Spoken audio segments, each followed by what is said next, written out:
चालाक ब्राह्मण और डरावनी चुड़ैल। Subscribe my channel and like the video. एक बार की बात है, एक गांव में एक ब्राह्मण रहता था। वह ब्राह्मण बहुत ही चालाक था। एक दिन वह अपने घर के बाहर बैठकर कुछ सोच रहा था। तभी रास्ते से एक आदमी गुजर रहा था। वह उस ब्राह्मण को देखकर कहता है, पंडित जी राम राम। अरे भाई राम राम, और घर पर सब ठीक है? हाँ पंडित जी, सब आपकी कृपा है, सब उस प्रभु श्री राम की कृपा है। पंडित जी बैठे बैठे क्या सोच रहे हो? मैं सोच रहा था कि जंगल में जाकर कुछ लकड़ियाँ ले आता, तो ले आइए, इसमें सोचने की कौन सी बात है। हाँ तो मैं लकड़ियाँ लेने चला जाता हूँ। फिर वह आदमी चला जाता है और पंडित लकड़ियाँ लेने के लिए जंगल की ओर चल पड़ता है। ब्राह्मण चलते चलते जंगल के रास्ते पर पहुंच जाता है। तभी ब्राह्मण को एक आदमी मिलता है। वह आदमी ब्राह्मण को देखकर कहता है, पंडित जी राम राम। अरे भाई राम राम। और पंडित जी कहाँ जा रहे हो? अरे भाई मैं तो जंगल में लकड़ियाँ लाने के लिए जा रहा हूँ। पंडित जी जंगल में मत जाना, जंगल में एक चुड़ैल रहती है। यह सुनकर पंडित जी कहते हैं, अरे भाई तुम किस जमाने में जी रहे हो? कोई चुड़ैल उड़ेल नहीं होती है। ठीक है तो पंडित जी तुम जाओ। ऐसा कहकर वह आदमी वहाँ से चला जाता है और फिर ब्राह्मण जंगल की ओर चल पड़ता है। जंगल में पहुँचने के बाद ब्राह्मण इधर उधर देखता है। फिर वह लकड़ियाँ इकट्ठी करने लग जाता। तभी वहाँ पर कुछ डरावनी आवाजें आने लगती है।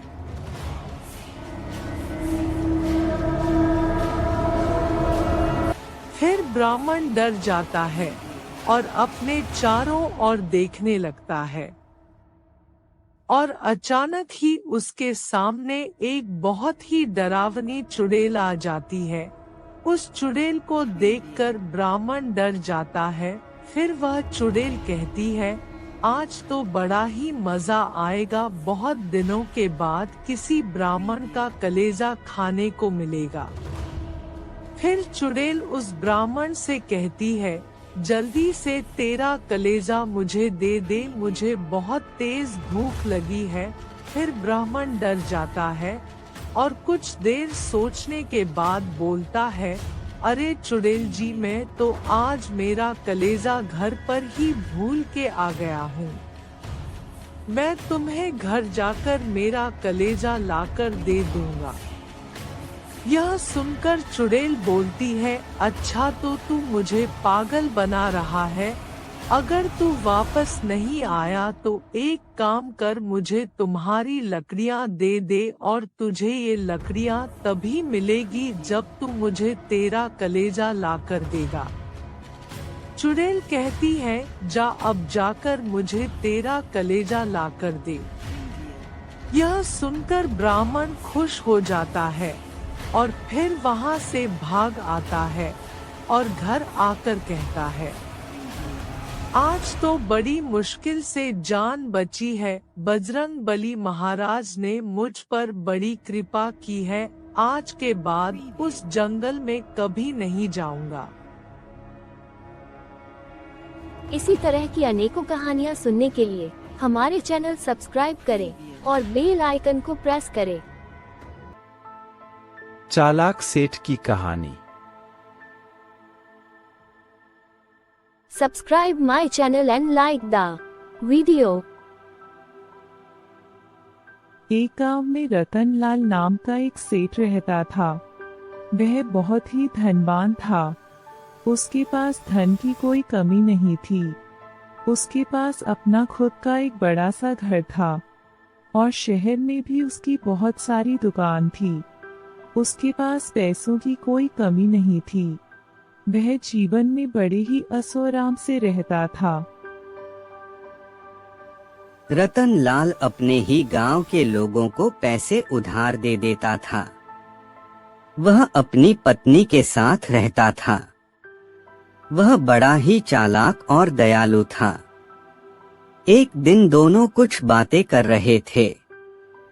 तभी उसकी पत्नी कहती है, सुनिए, आपने जो गांव के एक आदमी को रुपए उधार दिए थे, वो जाकर ले आते, हमारे कुछ काम आ जाएंगे।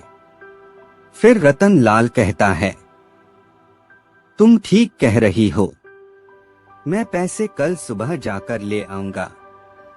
शहर में मुझे एक दुकान खरीदनी है, उसमें काम आ जाएंगे। अब तुम सो जाओ, काफी देर हो गई है। फिर अगले दिन रतनलाल अपने पैसे लेने के लिए गांव में चल देता है। गांव के रास्ते में बीच में एक जंगल पड़ता था। उस जंगल में चोरों का काफी खतरा रहता था, लेकिन रतनलाल को रास्ते में कोई दिक्कत नहीं आती है और रतनलाल गांव में पहुंच जाता है। फिर वह श्यामलाल के घर पहुंच जाता है। श्यामलाल चारपाई पर बैठा था। वह रतनलाल को देखकर कहता है, अरे रतनलाल, आओ बैठो। रतनलाल चारपाई पर बैठ जाता है। फिर श्यामलाल कहता है, तो रतनलाल बताओ कैसे आना हुआ। फिर रतनलाल कहता है, अरे भाई श्यामलाल देखो, मैं शहर में एक दुकान खरीद रहा हूं। फिर श्यामलाल कहता है, अरे भाई यह तो बड़ी खुशी की बात है। फिर रतन कहता है, देखो भाई श्यामलाल, मैंने तुमको पिछले साल कुछ रुपए दिए थे।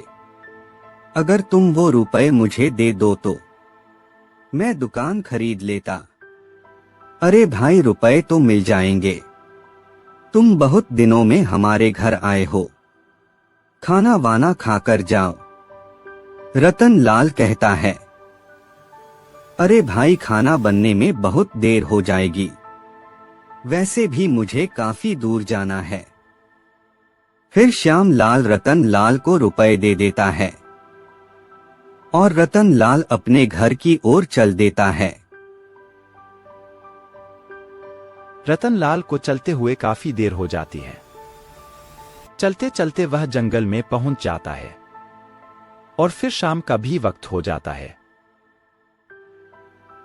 थोड़ी दूर चलने के बाद रतनलाल के सामने एक चोर आ जाता है। उसके हाथ में एक बड़ा सा चाकू था। चोर को देखकर रतनलाल डर जाता है। फिर चोर रतनलाल से कहता है, और सेठ जी, कहां से आए हो? रतनलाल डरते हुए कहता है, मैं तो गांव में गया था दवाई लेने के लिए। चोर कहता है, मैं तुम्हें कुछ नहीं करूंगा, चुपचाप बताओ इस थैले में क्या है और इसे कहां से लेकर आए हो? रतनलाल कहता है, देखो इस थैले में रुपए है और ये मैं अपनी पत्नी के कहने पर गांव में से एक आदमी के पास से लेकर आया हूं। चोर कहता है, अगर अपनी जान प्यारी है तो ये थैला मुझे दे और यहां से चला जा, वरना मैं तो तुम्हें मारकर भी यह थैला ले लूंगा। रतनलाल अपने मन ही मन में सोचता है, अगर मैं ये थैला इसे दे दूंगा तो भी ये मुझे मार डालेगा, अगर नहीं दूंगा तो भी मार डालेगा। फिर रतनलाल के मन में एक विचार आता है और चोर से कहता है, देखो अगर तुम्हारी ये तलवार मुझे दे दोगे तो मैं तुम्हें ये थैला दे दूंगा और इससे मेरी पत्नी भी खुश हो जाएगी। चोर कहता है, वो कैसे? रतनलाल कहता है, मैं घर जाकर उसे ये कह दूंगा कि यह एक कीमती तलवार है और मुझे उस आदमी ने रुपयों के बदले में दी है। चोर कहता है, चलो ठीक है। फिर चोर रतनलाल को अपनी तलवार दे देता है और रतनलाल भी चोर को वो थैला दे तो देता है। लेकिन बाद में रतनलाल चोर को उसकी ही तलवार दिखाकर उसे भगा देता है और फिर रतनलाल रुपयों से भरा थैला लेकर घर की ओर चल देता है। इसी तरह की अनेकों कहानियाँ सुनने के लिए हमारे चैनल सब्सक्राइब करें और बेल आइकन को प्रेस करें।